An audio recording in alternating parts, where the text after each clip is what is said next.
Welcome to Buddha TNPSC academy. தமிழ்நாட்டுடைய 69% இடஒதுக்கீடு பற்றி நம்ம பேச போகிறோம். வாங்க பார்க்கலாம். இது ஒரு பெரிய வீடியோ தான். ஜஸ்ட் நீங்கள் கேட்டுக்கிட்டே உங்களால் ரைட் பண்ணிக்க முடியும். வாங்க பார்க்கலாம். ரிசர்வேஷன், இந்த இடஒதுக்கீடு பற்றி இதுக்கு முன்னால் முதல்ல யார் பேசியிருப்பாங்க அப்படின்னா 1885 மதராஸ் மாகாண அரசு தாழ்த்தப்பட்ட மக்களுக்குன்னு ஏதாவது நலத்திட்டங்களை தொடங்கலான்னு முடிவு பண்ணுறாங்க. இதன் மூலமாக தாழ்த்தப்பட்ட மக்களுக்கான பள்ளிக்கூடங்களை திறக்க முடிவு செய்கிறாங்க. அடுத்து 1892 செங்கல்பட்டுடைய கலெக்டர் திருமன்கிரிங்கிறவர் என்ன பண்ணுறாருன்னா, தாழ்த்தப்பட்ட மக்கள் நிலங்கள் இல்லாமல், கல்வி இல்லாமல், அரசியல் பிரதிநிதித்துவம் இல்லாமல், அவங்களுடைய பெண்கள் பாலியல் ரீதியாக அடிமையாக்கப்படுறாங்கன்னு சொல்லிட்டு ஒரு பெரிய ரிப்போர்ட்டை தாக்கல் செஞ்சுருப்பாங்க. இதன் மூலமாக 1892 12 லட்சம் ஏக்கர் நிலப்பரப்பை தாழ்த்தப்பட்ட மக்கள் கொடுத்தாங்க. அந்த நிலம்தான் பஞ்சம நிலம்னு சொல்லியிருப்பாங்க. அந்த தாழ்த்தப்பட்ட மக்களுக்கென்று பஞ்சமி பள்ளிகளை தொடங்குவதென்று முடிவு செய்யப்பட்டுச்சு. அதன் மூலமாக பஞ்சமி பள்ளிகள் தொடங்கப்பட்டுச்சு. இந்த இடத்துல அயோத்திதாச பண்டிதரும் சிங்காரவேலரும் பஞ்சமர் பள்ளிகள் என்று தொடங்கக்கூடாது, ஆதி திராவிட பள்ளிகள் என்று தான் தொடங்க வேணும்னு சொல்லியிருப்பாங்க. இதன் மூலமாக ஆதி திராவிட பள்ளிகள் ஸ்டார்ட் பண்ணப்பட்டுச்சு. ஸோ இதுக்கு முதல் விதை திருமன்கிரிங்கிற ஒரு செங்கல்பட்டுடைய கலெக்டர், ஞாபகம் வச்சுக்கோங்க. அடுத்து 1891 காலகட்டங்களில் ஆதி திராவிட மகாஜன சபையை அயோத்திதாச பண்டிதர் ஸ்டார்ட் பண்ணுறாரு. முதல் மாநாடு நீலகிரியில் நடக்குது. அதுக்கான தீர்மானமே பிராமணர் அல்லாதவரும் அரசு வேலைவாய்ப்பும் தான் கொண்டு வந்திருப்பாங்க, ஞாபகம் வச்சுக்கிறோம். அடுத்து 1909 Madras non Brahmin association, 1912 Madras united league, இதுவே 1916 உங்களுக்கு மெட்ராஸ் திராவிடன் அசோசியேஷன் பேர் மாறுது. இதோடைய செக்ரட்டரி சி நடேசன். இவர் தான் 1916 திருவல்லிக்கேணிங்கிற இடத்துல பிராமணர் அல்லாத மாணவர்களுக்கு விடுதி கிடைக்க ரொம்ப கஷ்டமாக இருந்துச்சு. அதை தீர்க்கும் பொருட்டு திராவிடன் ஹாஸ்டலை திருவல்லிக்கேணியில் 1916 கொண்டு வந்திருப்பார், ஞாபகம் வச்சுக்கோங்க. அடுத்து 1916 முக்கியமான இயக்கம், இன்றைக்கி டிஎம்கே இருக்குது அப்படின்னாக்கா ஏடிஎம்கே இருக்குன்னா மிக முக்கியமான ஒரு பிள்ளையார் சொல் எதுன்னு பார்த்தோன்னா உங்களுக்கு ஜஸ்டிஸ் பார்ட்டி. அது எப்படி ஆரம்பிச்சிருப்பாங்கன்னா 1916 நவம்பர் 20 என்ன பண்ணுறாங்க அப்படின்னா South Indian liberal federation, South Indian people's association சொல்லிட்டு 2 இயக்கம் ஆரம்பிக்கிறாங்க. இந்த இயக்கம் தான் 1917 ஜஸ்டிஸ் பார்ட்டின்னு மாற்றப்படுது. அண்ட் தென் நான் பிராமின் மேனிஃபெஸ்டோவை இந்த இயக்கம் 1916 வெளியிட்டிருப்பாங்க, மறந்துடவே கூடாது. அண்ட் தென் இதுக்கு முன்னாடி 1913 காலகட்டங்களில் அலெக்சாண்டர் ஜோர்டன் காடிவ் அப்படிங்கிறவர் என்ன சொல்கிறாருன்னா, புள்ளி விவரப்படி அரசாங்கத்துக்கு ஒரு அறிக்கை தாக்கல் செய்கிறார். என்னன்னாக்க 3% மட்டுமே இருக்கக்கூடிய பிராமணர்கள் அதிகாரத்திலும் ஆட்சியிலும் ரொம்ப ஸ்ட்ராங்காக இருக்காங்க, மீதமுள்ள 97% பார்த்தோன்னா பின்தங்கி இருக்காங்க ஒரு அறிக்கையை தாக்கல் செஞ்சுருப்பாங்க. And then 1919 government of India act வருது. அதில் மாநிலங்கள் முழுவதும் இரட்டை ஆட்சி, அதாவது டயார்கி இன்ட்ரடியூஸ் பண்ணுறாங்க. டயார்கிக்கான எலெக்ஷன் கண்டக்ட் பண்ண போகிறாங்க 1920. ஆனால் 1920 காந்தியோடைய ஒத்துழைப்பு இயக்கம் நடைபெற்றதால் காங்கிரஸ் இந்த தேர்தலை புறக்கணிச்சது. அதனால் மெட்ராஸ் மாகாணத்தில் ஜஸ்டிஸ் பார்ட்டி 98 இடங்களில் 63 இடங்கள் ஜெயிச்சு வெற்றி பெற்றிருந்திருப்பாங்க. இது வெற்றி பெற்ற முதல் சிஎம் யார் பார்த்தோன்னா உங்களுக்கு கடலூர் ஏ சுப்பராயன். அண்ட் தென் இதில் ரொம்ப முக்கியமானது 1926 தேர்தலில் ரொம்ப முக்கியம். காரணம் சிவராஜ் பார்ட்டி அண்ட் தென் பார்த்தோன்னா ஜஸ்டிஸ் பார்ட்டி ரெண்டுமே பார்த்தோன்னா அவங்களுடைய மோதலை ஸ்டார்ட் பண்ணியிருந்திருப்பாங்க. இந்த தேர்தலில் சிவராஜ கட்சி பெரும்பான்மையை ஜெயிச்சிருந்தாலும் ஆட்சி அமைக்கல, ஜஸ்டிஸ் பார்ட்டி ஆட்சி அமைக்கல. இதனால் கவர்னர் ஒரு இண்டிபெண்டன்ட் கேண்டிடேட்டான பி சுப்புராயன் அவர்களை ஆட்சி அமைக்க கூடுறாங்க.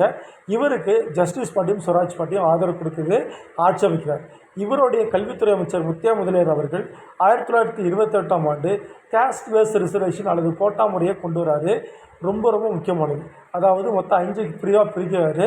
எப்படி பிரிக்கிறாருன்னா, பிராமணர் அல்லாதவர்கள், கிறிஸ்தவர்கள், முஸ்லீம்கள், தாழ்த்தப்பட்டவர்கள் இப்படி பிரிச்சிருப்பாங்க. இதை பற்றி தீர்மானத்தை சட்டமன்றத்துக்குள்ளே கொண்டு வர யாருன்னு பார்த்தோன்னா உங்களுக்கு முனுசாமி அவர்கள். அதை வழிமுடிஞ்சு ஆதரவு கொடுத்தது யாருன்னா ஆர்கே சண்முகம் செட்டியார், இந்தியாவுடைய ஃபஸ்ட்டு ஃபினான்ஸ் மினிஸ்டர்னு கூட. இந்த தீர்மானத்தை நம்ம நிறைவேற்றிட்டோம்னா வரக்கூடிய சந்ததியினர் நம்மளை சுதந்திர போராட்ட வீரர்களாக கருதுவாங்க அப்படின்னு சண்முகம் அவர்கள் சொல்கிறாங்க. அந்த கடைசியாக நடேசனரம் பேசும்போது பிரதிநிதித்துவம் இல்லையில் வரி இல்லைங்கிற ஸ்டேட்மெண்ட்டை வைக்கிறாங்க. இந்த இடத்துல சென்னை சட்டமன்றத்தை திறப்பதற்கு நம்மளோட சட்டமன்றம் இருக்கு இல்லையா, அதை 1921 கன்னட் கோமகன் அப்படிங்கிறவரை திறந்து வச்சுருப்பார். மைண்டில் ஞாபகம் வச்சுக்கோங்க. ரைட். 1951 இண்டிபெண்டன்ஸ் அப்புறமா, ரூபலிக்கு அப்புறமா 1951 சம்பகம் துரைராஜன் வழக்கு எதிர் மதராஸ் மாநிலம், ஸ்ரீனிவாசன் வழக்கு எதிர் மதராஸ் மாநிலம். இந்த 2 கேஸுமே ஹேண்டில் பண்ணுறது அல்லாடி கிருஷ்ணசாமி ஐயர். அப்போதைய சிஎம் யாருன்னா பிஎஸ் குமாரசாமி ராஜா.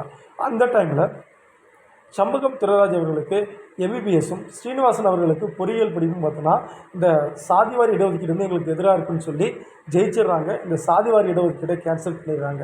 அதனால் 1951 பிஎஸ் குமாரசாமி ராஜா அவர்கள் என்ன பண்ணுறாருனாக்க அந்த கேஸ்ட் பேஸில் என்ன பண்ணுறாரு, ரிசர்வேஷன் கொண்டு வர ஆரம்பிக்கிறாரு.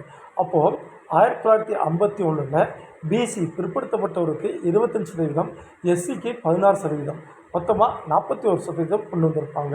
அடுத்து 1969 சட்டநாதன் ஆணையத்தை கலைஞர் அமைக்கிறாங்க. இதனுடைய ரிப்போர்ட் 1977 வருது. இதன் மூலமாக பிசிக்கு 31%, எஸ்சிக்கு 18%, மொத்தம் 49% கொடுக்குறாங்க. அண்ட் தென் கிரிமிலேயர் ட்ரை பண்ணி பார்க்கலாமான்னு சொல்லிட்டு எம்ஜிஆர் அவர்கள் 1979 கொண்டு வந்து ஆண்டு வருமானம் 9,000 இருக்குன்னு சேர்ந்திருப்பாங்க. பட் இது நடைமுறை சாத்தியமில்லைன்னு சொல்லிட்டு 1983 இரண்டாவது பிற்படுத்தப்பட்ட ஆணையமான அம்பாசங்கர் ஆணையம் அமைக்கிறாங்க. இதன் மூலமாக பிசிக்கு 50%, எஸ்சிக்கு 18%, மொத்தம் 68% ஆகுது. இதில் பிசிக்கு 50 சொன்னாங்க இல்லையா, அதில் எம்பிசிக்கு உள் இடஒதுக்கீடாக 20% கொடுத்துருப்பாங்க. அடுத்து 1989 பல்வேறு தரப்பினர் ஏற்படுத்தப்பட்ட போராட்டங்களில் எம்பிசிங்கிற புதிய பிரிவு உருவாக்கப்படுகிறது. அதுக்கு 20% இடஒதுக்கீடும், எஸ்டிங்கிற பிரிவு 1990 1% இடஒதுக்கீடும் கொடுக்குறாங்க. இதன் மூலமாக 1990 நம்மளுடைய இடஒதுக்கீடு கிட்டத்தட்ட 69% கொண்டு வந்துடுறாங்க. ஆனால் 1953 மத்திய அரசாங்கம் பிற்படுத்தப்பட்ட ஆணையமான காக்கா கலைஞர் கமிட்டி அமைக்கிறாங்க. ஒர்க் அவுட் ஆகலை. 1979 மண்டல ஆணையம் அமைக்கிறாங்க. ஸோ இவங்க வந்து பார்த்தோன்னா ஓபிசிக்கு 27% இடஒதுக்கீடு முறையை கொண்டு வந்திருப்பாங்க. இதை 1990 ஆகஸ்ட் 13 விபி சிங் தான் பார்த்தோன்னா நடைமுறைப்படுத்துகிறாரு. இதோடு தொடர்புடைய வழக்கு தான் பார்த்தோன்னா உங்களுக்கு இந்திரா சகானி வழக்கு 92 நடந்திருக்கும். அவங்க இடஒதுக்கீடானது 50% மேலே போகக்கூடாது அப்படின்னு பேசி முடிச்சிருந்திருப்பாங்க. இந்த வழக்கை காரணம் காட்டி KN விஜயன் அவர்கள் 1992 மெட்ராஸில் வந்து கேஸ் போடுறாங்க. அப்போதைய முதலமைச்சர் யாருனாக்க செல்வி ஜெயலலிதா. அவங்களுடைய அரிய முயற்சியால் தான் 76ஆம் சட்ட திருத்தம் 1994 படி நம்மளுடைய இடஒதுக்கீடு காப்பாற்றப்பட்டுச்சு. அது மட்டும் இல்லாமல் 9வது அட்டவணையில் கொண்டு வரப்பட்டுச்சு. அதனால தான் திராவிட கழக தலைவரான வீரமணி அவர்கள் முன்னாள் முதலமைச்சர் செல்வி ஜெயலலிதா என்ன பண்ணியிருப்பாருனாக்க சமூக நீதி காத்த வீராங்கனை அப்படின்னு பேசியிருந்திருப்பாங்க. நல்லா ஞாபகம் வச்சுக்கணும். அண்ட் தென் 2006ஆம் ஆண்டு பிசியை 2ஆக பிரித்து பிசிஎம் பிரித்தாங்க. பிசிஎம் முஸ்லீம்களுக்கு 3.5% இடஒதுக்கீடும், 2008 எஸ்சியிலேருந்து எஸ்சியை உருவாக்குனாங்க. எஸ்சிஏக்கு 3% இடஒதுக்கீடு கொடுத்தாங்க. எதன்படினா ஜனார்த்தன் கமிட்டி எடுத்து கொடுத்துருப்பாங்க. ஸோ நம்மளுடைய இடஒதுக்கீடு என்பது பிசிக்கு 26.5, பிசிஎம்க்கு 3.5, எம்பிசி 20, எஸ்சி 15, எஸ்சிஏ 3, எஸ்டி 1 ஆக மொத்தம் 69% இடஒதுக்கீடு இருக்குது. தேங்க்யூ.